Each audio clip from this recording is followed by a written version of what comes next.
Hola, bendiciones para ti en este día especial. Quiero enviarte un saludo fraterno, un saludo declarando para ti y para todos en tu casa, en tu familia, la bendición del Señor. En unos días como estos en los que nuestro corazón se inclina a hacer remembranza de la obra redentora, bien valdría la pena que nos dedicáramos también aquí a compartir algo que podamos colocar en el corazón en este espacio. No es una enseñanza del Seminario de Guerra Espiritual y Liberación en el que hemos venido compartiendo, sino que esta es una enseñanza diferente, es una enseñanza especial.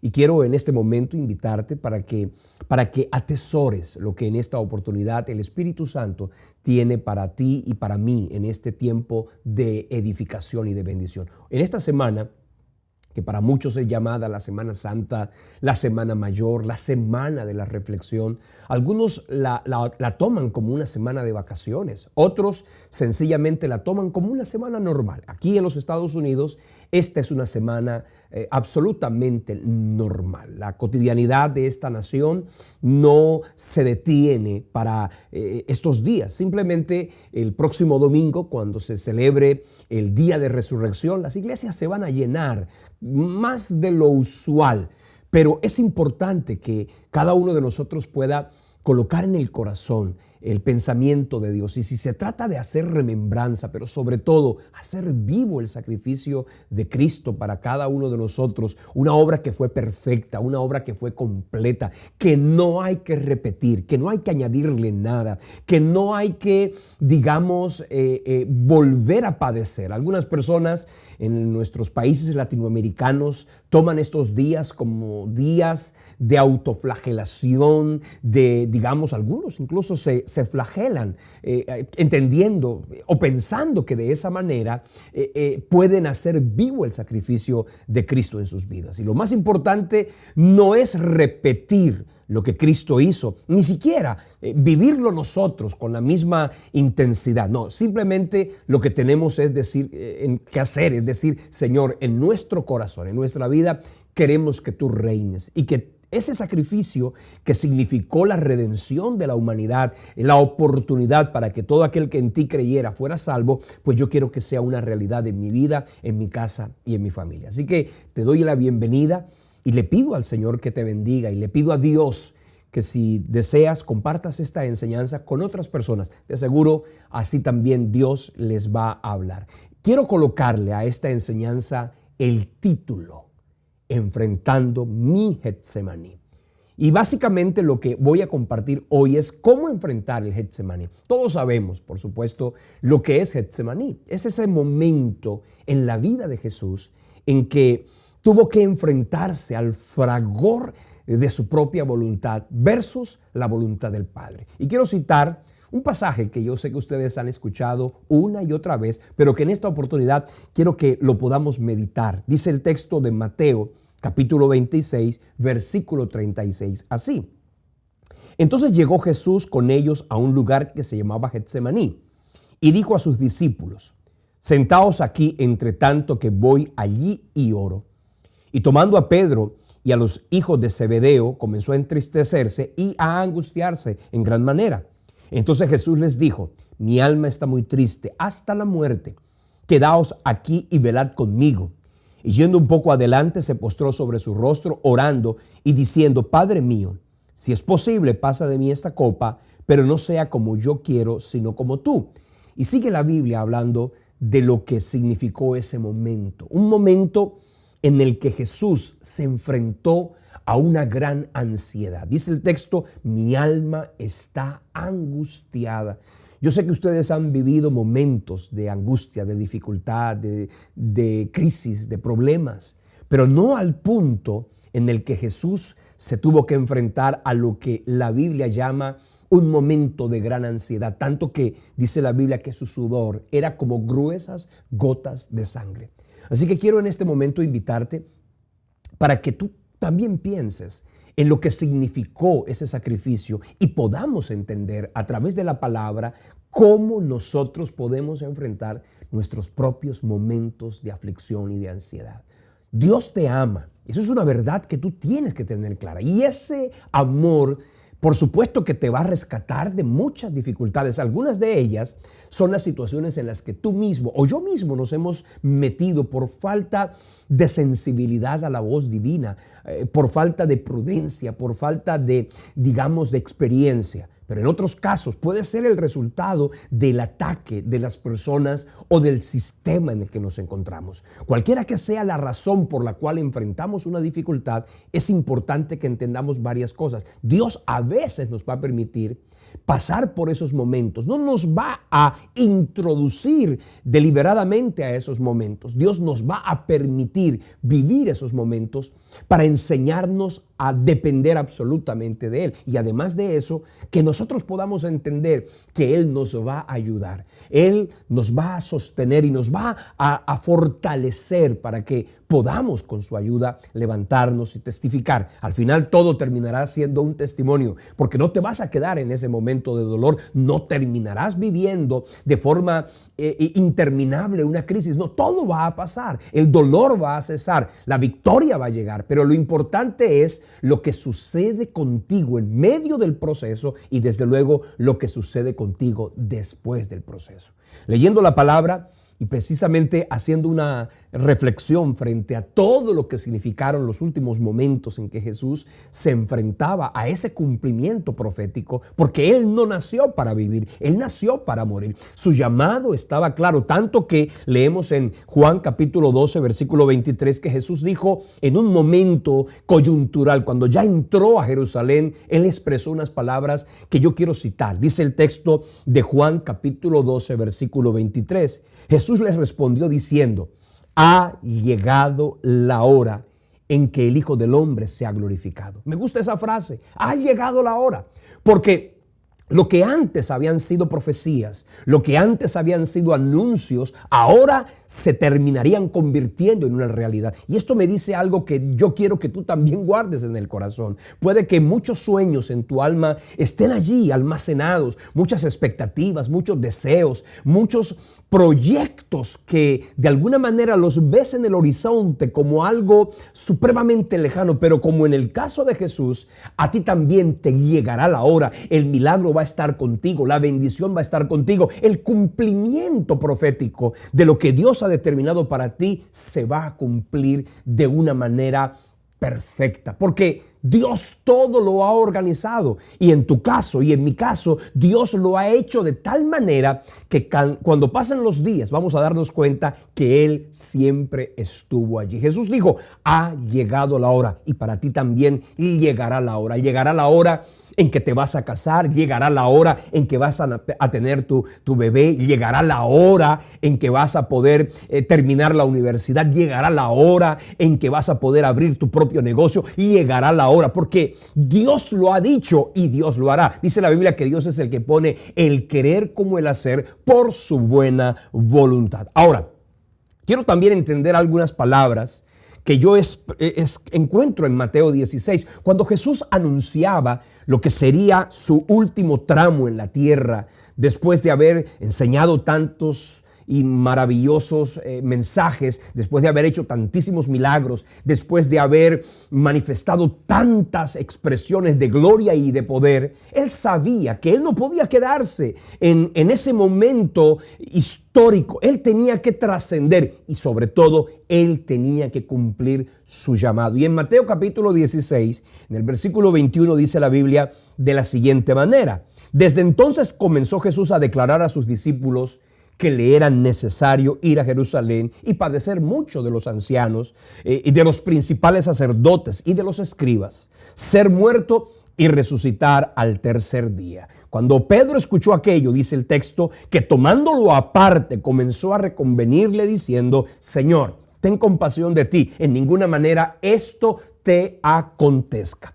Yo leo este pasaje y de ahí aprendo algunas cosas. La primera de ellas es que Jesús dijo que a Él le era necesario. Cuando se trata de lo que nosotros necesitamos, es importante que entendamos que hay cosas que simplemente queremos, que no son tan necesarias en nuestra vida. En el caso de Jesús, Él entendía que ir a Jerusalén y cumplir su propósito era parte de su realidad en esta tierra. No era algo opcional, no era algo, digamos, del gusto de él, no, era algo para lo cual él había nacido. Por lo tanto, era necesario. Y con esto quiero invitarte a que pienses en tus propósitos. Piensa en lo que tú en tu corazón necesitas y deseas.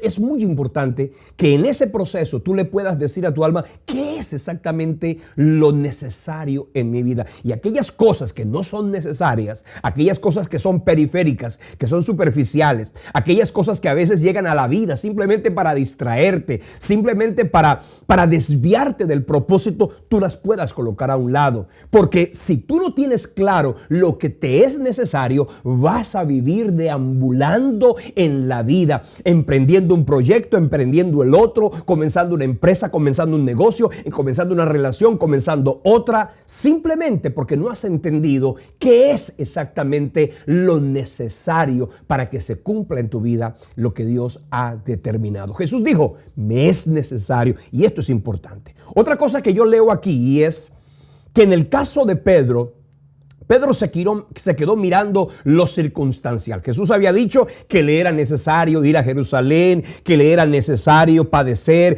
que le era necesario morir, que le era necesario también resucitar al tercer día. Pero Pedro simplemente se quedó con el dolor, con la aflicción, con el problema y no vio que detrás de esas palabras con esas palabras había un mensaje de gloria y de poder. Jesús había dicho que aunque él iba a enfrentar la muerte, él iba a resucitar.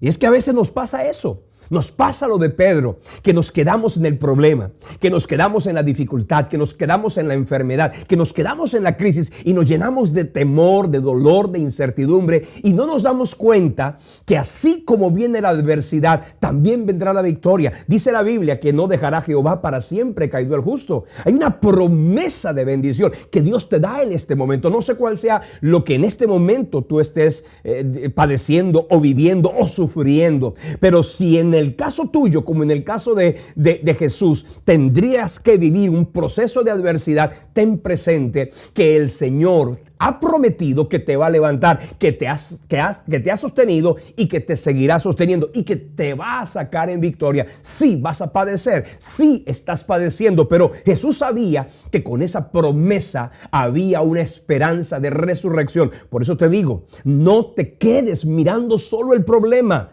Piensa que también hay una victoria que Dios ha determinado para ti. Y por último, yo encuentro en este pasaje una verdad y es el hecho de que Jesús entendió que él necesitaba resucitar. Y él entendía que esa resurrección no podría llegar si primero no se pagaba el precio del sacrificio.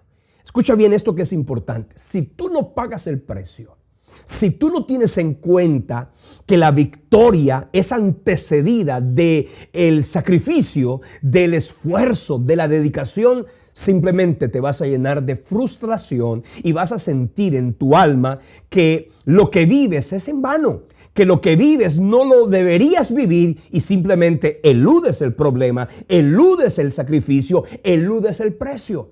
Para todos es sabido que queremos la gloria, pero no queremos el proceso que antecede esa gloria. Queremos el milagro, pero no queremos vivir el proceso que antecede ese milagro. No habrá una victoria de tener un título como profesional en tu casa si primero no pasas el proceso y pagas el precio de tener que esforzarte, sacrificarte, dormir muy poco, estudiar demasiado y así. Si tú quieres emprender una empresa, si tú quieres establecer un hogar, una familia, todo tiene un precio. Y en el caso de Jesús, él sabía que la gloria que el Padre le prometió sería evidente si tan solo él pagaba el precio. Cuando ustedes leen, por ejemplo, el pasaje de Filipenses capítulo 2, en el versículo 9 dice que Dios le exaltó hasta lo sumo, hablando de Cristo, y le dio un nombre que es sobre todo nombre, para que en el nombre de Jesucristo se doble toda rodilla. que están arriba en el cielo, en la tierra y debajo de la tierra, y toda lengua confiese que Jesucristo es el Señor, para la gloria de Dios Padre. Esa victoria, esa gloria, esa honra no podría llegar si no se vive el proceso que está explicado y especificado en el versículo 7 de ese capítulo 2 de Filipenses, cuando dice que Cristo se despojó a sí mismo, tomando forma de siervo, hecho semejante a los hombres. Dice, y estando en la condición de hombre, se humilló a sí mismo, haciéndose obediente hasta la muerte y muerte de cruz. Lo que quiere decir que todo sacrificio, todo esfuerzo valdrá la pena. Y todo lo que hoy tengas que vivir, y todo lo que hoy tengas que padecer, y todo lo que hoy te haya afectado, terminará valiendo la pena, porque Dios te va a catapultar a un nivel de gloria muchísimo más excelso que el que hoy posiblemente has vivido. Así que ten confianza y ten la garantía de que Dios te va a ayudar. Quiero que volvamos al pasaje de Mateo 26, Getsemaní. Jesús se enfrentó a ese huerto, y aunque la muerte de alguna manera se cristalizó en la cruz del Calvario, ese viernes a la hora 9, cuando Jesús, dice la Biblia, entregó su espíritu, la primera muerte que Jesús experimentó, la experimentó aquí, en el Getsemaní. En ese lugar en el que Él entendió que Dios quería sacar de Él lo mejor. Cuando ustedes miran la palabra Getsemaní, eso es una palabra del hebreo que tiene un significado bien hermoso, porque significa machacador de olivas. Es decir, y precisamente he traído para mostrarles este aceite puro, extra virgen. Este es un aceite puro de olivas machacadas. Es decir, esta botella de aceite costoso, que es el más costoso de todos los aceites que hay en la tierra, tuvo que vivir su Getsemaní. Es decir, estas olivas que están aquí, diluidas en este aceite, puedo decir que tuvieron que vivir un proceso de Getsemaní, a través del cual se tuvo que vivir un proceso de trituración para que este aceite hoy pueda ser apetitoso, agradable, deleitoso, saludable, todas las virtudes y cualidades que tiene el aceite de oliva. Este aceite es el resultado de un proceso de Getsemaní. ¿Y eso qué quiere decir? Que en tu vida también Dios está preparando un aceite que representa desde luego la gloria, la bendición, el éxito, la promoción, la exaltación, qué sé yo. A ti Dios te va a poner como un hombre y una mujer atractivo para este mundo. La gente te terminará diciendo que tú eres un hombre distinto, que tú eres una mujer diferente, y a causa de eso muchos desearán tu bendición. Pero para que eso sea realidad, tú tienes que vivir un proceso, que fue el proceso que vivió Jesús y del que hoy quiero hacerte referencia, y quiero darte simplemente 3 consejos para que tú también puedas enfrentar tu Getsemaní, y lo puedas hacer con gallardía, y lo puedas hacer con vehemencia y con victoria, sabiendo que después de este proceso vas a terminar en una bendición mucho más grande y sublime que incluso de la que tú has pensado. Lo primero que tú tienes que tener en cuenta para enfrentar tu Getsemaní es que tienes que enfrentar tus procesos dependiendo de Dios, en comunión con Dios.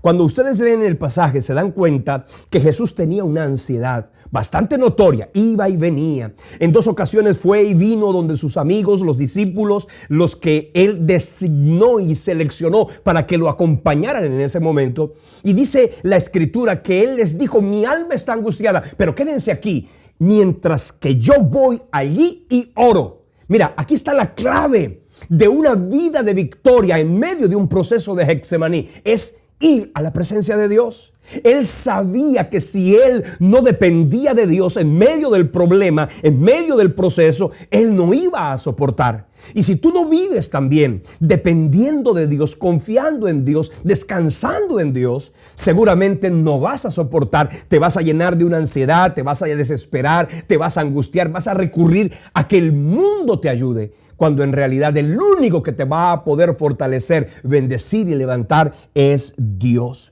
Si no hay comunión con Dios, no habrá victoria. Solo quienes enfrentan los procesos de dificultad y de debilidad en comunión y en dependencia con el Señor recibirán fuerzas, dirección, protección, bendición. No hacerlo terminará convirtiéndose en nuestra vida en confusión, tristeza, preocupación y desde luego incertidumbre. Así que ve a Dios, ríndete a Él. Haz que tu alma se pueda rendir ante el Señor y de esa manera descansar en las promesas y en los propósitos divinos. Ahora, en segundo lugar, no vas a poder entender la voluntad divina en medio de la incertidumbre que vivimos si no tenemos intimidad con Dios. Mira que Jesús fue allí cuando Él tenía su propio criterio, su propia voluntad, tanto que le dijo al Padre, si es posible, pasa de mí esta copa. Su voluntad decía, quiero evitar este proceso. Pero Él terminó allí en la presencia de Dios diciendo, pero no se haga mi voluntad sino la tuya. ¿Eso qué quiere decir? Que cuando tú vienes a Dios y entiendes que Él te puede revelar su voluntad, en esa manera y de esa forma vas a poder caminar en certezas. Porque no puedes seguir viviendo en incertidumbres. ¿Será que sí? ¿Será que no? ¿Será que Dios quiere? ¿Será que no quiere? Y si tú no tienes clara la voluntad de Dios, ¿sabes qué va a terminar pasando? Que todas las personas que tienes alrededor terminarán sugiriéndote, diciéndote que hagas esto o que hagas aquello. Lo más importante no es ni siquiera tener claro lo que tú quieres ni lo que la gente quiere. Lo que tú necesitas tener claro es qué es lo que Dios quiere. Y solamente vas a poder tener claro lo que Dios quiere si tienes una vida rendida a Él en comunión. En el capítulo 32 del libro de los Salmos, en el versículo 7, dice que el salmista viene al Señor y le dice, tú eres mi refugio. Tú me guardarás de la angustia, con cánticos de liberación me rodearás. Y dice aquí, el Señor en el versículo 8, te haré entender y te enseñaré el camino por el que debes andar y sobre ti fijaré mis ojos. Mira que esta es la consecuencia de un corazón que se rinde a Dios. Cuando tú te rindes a Dios, cuando yo me rindo a Dios, de su trono vendrá dirección, vendrá paz. Vendrá esperanza, vendrá confianza. Qué lindo, óyeme bien, que sea el Dios todopoderoso, el que creó los cielos y la tierra, el que creó todo el universo, el que tiene un poder ilimitado. Que se te diga, sobre ti fijaré mis ojos. Yo te enseñaré el camino por el que debes andar. Cuando esa verdad es una realidad en tu corazón, tu alma tiene paz. Pero eso no podrá ser una realidad si primero no te rindes delante del Señor. En segundo lugar, además de ir a la presencia de Dios y rendirte ante Él en dependencia, en confianza, tienes que hacer una segunda cosa.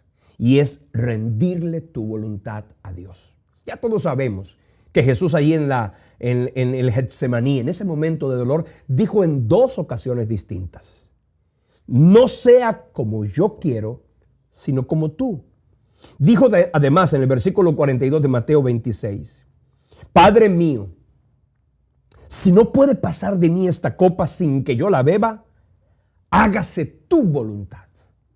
Y oye, hacer la voluntad de Dios es algo que trae bendición, que trae milagros, que trae triunfos, que trae victoria, que trae testimonios, pero que también trae dolor.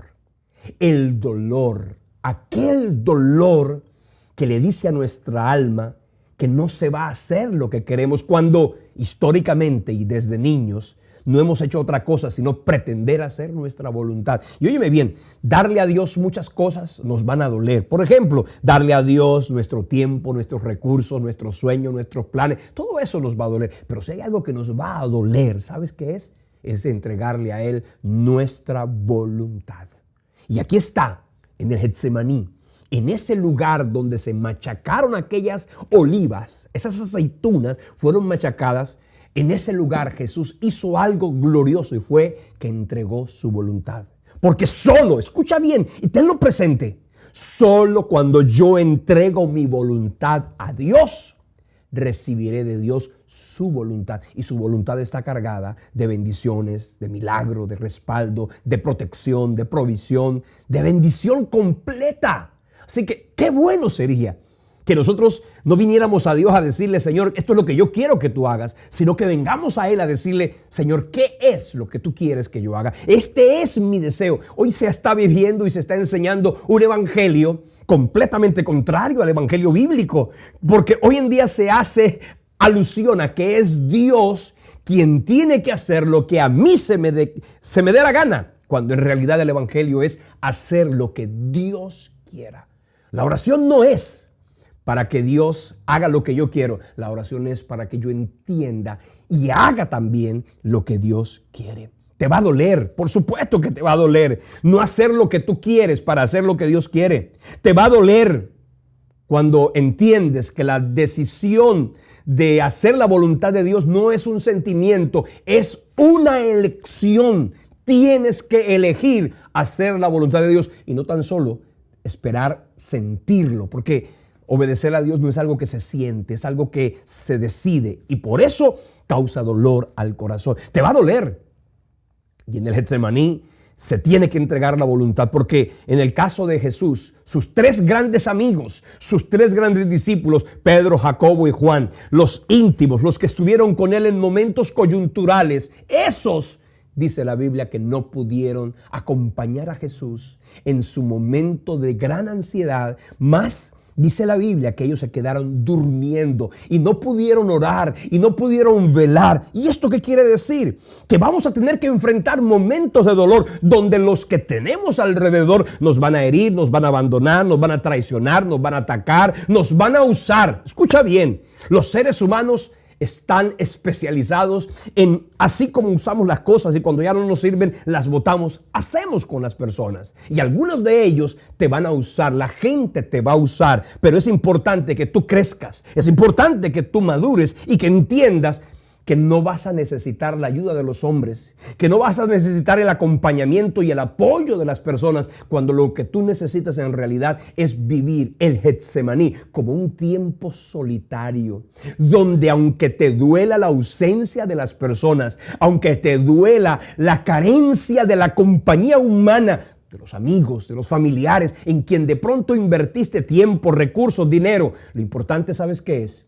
Que tú le puedas decir a tu alma que tú dependes de Dios. A veces los seres humanos te van a abandonar. A veces la gente te va a decir qué bien lo estás haciendo, pero no te apoyan para que tú continúes tu tarea. Y es posible que te llenes de decepción y es posible que te llenes de desánimo, porque es normal, es absolutamente natural. Pero lo más importante aquí no se trata de la ayuda de los hombres. Lo que más importa y lo que más determinación de bendición trae a nuestra vida es que tú y yo dependamos de Dios. Jesús los encontró durmiendo una vez y otra vez, y al punto que ya les dijo, ¿saben qué? Simplemente duerman, descansen, porque llegará el momento en que simplemente ustedes van a tener que ver con sus ojos lo que yo he creído en mi corazón. Así que si los seres humanos te abandonan, si la gente no te ayuda, si la gente no te apoya, ese es el momento para que tú vayas al Señor y le digas, Señor, aquí estoy. Tú me dijiste que lo hiciera, yo lo voy a hacer. Y no necesito la compañía, ni el respaldo, ni el apoyo, ni el aplauso de la gente. Yo necesito es tu respaldo, yo necesito es tu bendición. Así que ten la certeza de eso. Ahora te va a doler otra cosa, guardar silencio cuando vienen a tu vida injusticias, ataques y señalamientos.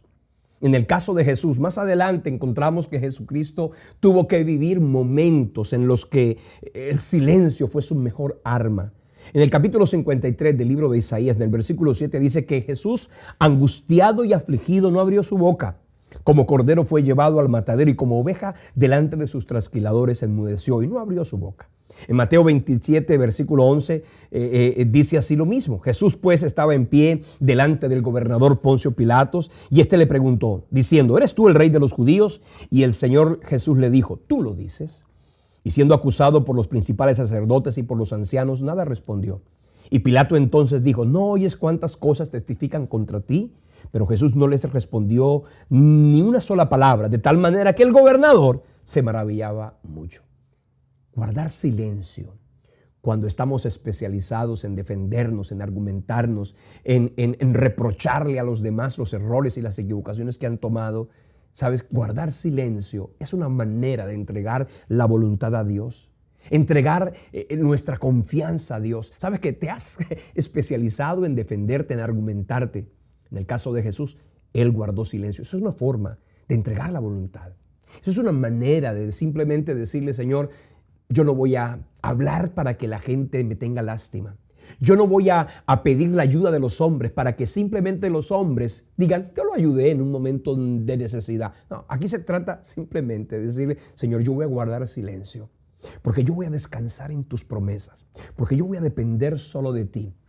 Porque sí, yo puedo tocar algunas puertas. Y cuando tú tocas puertas, la Biblia lo dice, pedid y se os dará, llamad y se os abrirá, porque todo el que pide recibe, el que busca halla, el que llama se le da. Pero en el caso de nuestra vida y en el momento de nuestro Getsemaní, lo más importante, ¿sabes qué es? Es ir al Señor y decirle a Dios, yo voy a guardar silencio.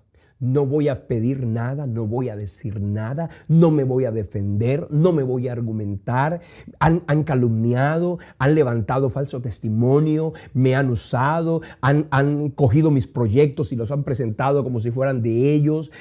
Me usaron y ahora me echaron a un lado. Eso es normal que pase en esta tierra, donde hay egoísmos, donde hay pleitos y contiendas y enemistades. Pero ¿sabes una cosa? Tú y yo necesitamos hacer algo, y es depender de Dios y saber que Dios no va a dejar que tus esfuerzos, que tu entrega, que tu pasión, que lo que tú has hecho quede por el piso. No, Él te va a honrar. Pero para que eso se haga una realidad, tienes que entregar tu voluntad. Como aquella mujer que en disputa con otra, que se le murió el niño en la noche y que cogió el niñito muerto y se lo puso a ella en su regazo, que a la mañana siguiente la mujer se dio cuenta que no era su hijo, que su hijo era el que estaba vivo y le habían puesto un muchachito muerto. Ella comenzó a decir, no, es que este no es mi hijo. Y la otra dijo, no, este es el mío. Y ella se quería quedar con el hijo vivo, habiendo matado a su hijo accidentalmente en la noche. Vinieron delante del rey Salomón. Yo sé que usted ha escuchado ese pasaje. Y en ese momento ella decía, no, mi hijo es el vivo, mi hijo es el muerto, mi hijo es el... Ahí estaba diciendo la gente, ellas tenían una disputa. Y el rey Salomón, al ver esa disparidad de criterios, entonces dijo, tráiganme una espada y vamos a partir este muchachito por la mitad. Y en ese momento el rey Salomón, al decidir hacerlo, la mujer de quien era el niño, dice la Biblia, y de cuyas entrañas se le conmovieron, terminó diciendo así. Primer libro de Reyes, capítulo 3, versículo 26. Dice, entonces la mujer de quien era el hijo vivo, le habló al rey, porque sus entrañas se le conmovieron por su hijo, y dijo, Señor mío, denle a ella al niño vivo y no lo matéis. Mas la otra dijo, ni para ti ni para mí, partidlo. Entonces el rey respondió y dijo, dad a aquella el hijo vivo y no lo matéis. Ella es su madre. ¿Y sabes cuándo esta mujer pudo recibir lo que necesitó recibir, lo que quería recibir, lo que anhelaba recibir, que era su hijo? Cuando ella simplemente tomó la decisión de entregar. Cuando ella simplemente decidió, voy a rendir mi voluntad, voy a descansar en las promesas de Dios. Y ¿sabes qué? En ese momento, ahí está la contradicción de la fe. Porque solo el mundo cree que se puede tener si se retiene. En el reino no. En el reino solo se puede tener si se da, si se entrega. Y en el caso de esta mujer, ella decidió entregarlo, como Jocabed, la mamá de Moisés, que no pudo ya retenerlo por más tiempo, lo colocó en una arquilla de junco, lo calafateó con asfalto y brea y colocó al niño en el río Nilo. Y cuando ella renunció a eso, fue cuando el niñito le fue devuelto. Así que entrega tu voluntad. Y solamente podrás entregar tu voluntad en tu Getsemaní. Cuando estés siendo machacado, es cuando Dios está sacando de ti el mejor de los aceites. Y por último, sé bendición para otros. El capítulo 53, versículo 10 del libro de Isaías dice, con todo eso Jehová quiso quebrantarlo, sujetándole a padecimiento. Cuando haya visto su vida en expiación por el pecado, verá linaje y vivirá por largos días, y la voluntad de Jehová será en su mano prosperada. Y el versículo 11 dice lo que quiero que guardes en el corazón. Dice que él verá el fruto de la aflicción de su alma y quedará satisfecho. Y por su conocimiento justificará mi siervo justo a muchos y llevará las iniquidades de ellos. Ese Getsemaní no fue solamente una victoria para Jesús. Ese Getsemaní fue una victoria para toda la humanidad. Él dice que entendió que la aflicción tuvo una razón de ser.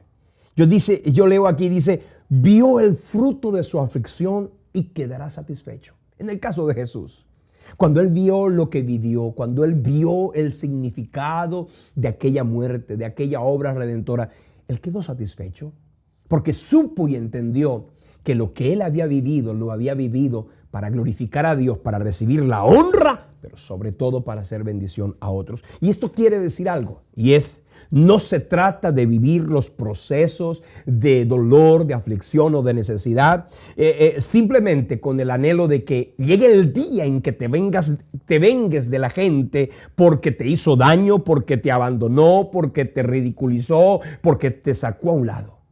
Así no funciona ese milagro de honra que Dios quiere para ti. No, vivir el proceso de trituración traerá sufrimiento, pero también debe traer recompensa y bendición para otros. No se trata de que tú digas, yo voy a prosperar para humillar a todo aquel que me humilló. No se trata de decir, voy a ser grande para luego humillar en pequeño. Porque yo he escuchado a algunas personas, yo lo veré aquí rendido a mis pies, yo la veré aquí afligida para... No se trata de eso. Un verdadero hijo de Dios sabe y entiende que Dios le ha bendecido y le bendecirá solo para glorificar el nombre del Señor y para ayudar. ¿Sabes qué? Debes decir, ¿sabes qué, Señor?